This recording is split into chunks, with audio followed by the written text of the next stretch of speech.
இப்போ வந்து நிலைவாசலை மஞ்சளால் நம்ம துடைக்கிற வழக்கம் இருக்கு இல்லையா? இப்போ இந்த வார வெள்ளிக்கிழமையோ அல்லது செவ்வாய்க்கிழமையோ நம்ம மஞ்சளால் மெழுகி கோலமிட்டு அலங்காரம் செஞ்சு நிலைவாசல் பூஜைகள்லாம் செஞ்சிடறோம்.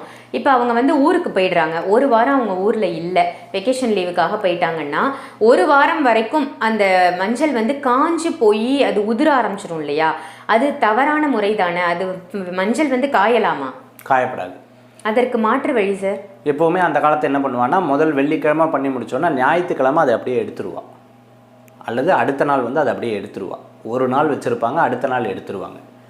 மஞ்சளுக்கு மட்டும் ஒரு குணாதிசயங்கள் என்ன அப்படின்னு பார்த்தீங்கன்னா, மஞ்சள் கருக்கும். நீங்கள் பார்த்தீங்கன்னா தெரியும், லைட்டாக கருக்கிற இது வரும், இல்லைனா அந்த வாசம் வரும். அதனால் அது என்ன பண்ணுவோம், ஒரு நாள் வைப்பா அல்லது 2 நாள் வைப்பா, அதுக்கப்புறம் அப்படியே உதிரி அதை க்ளீன் பண்ணி எடுத்துருவா, திருப்பி அடுத்த வாரம் அதை எடுத்து செய்வாங்க. ஸோ இந்த மாதிரி முறைகள் நம்ம வச்சுக்கிறது தான் ரொம்ப விசேஷம். எப்படி கோயிலில் அம்பாளுக்கு மஞ்சள் அலங்காரம் பண்ணி அடுத்த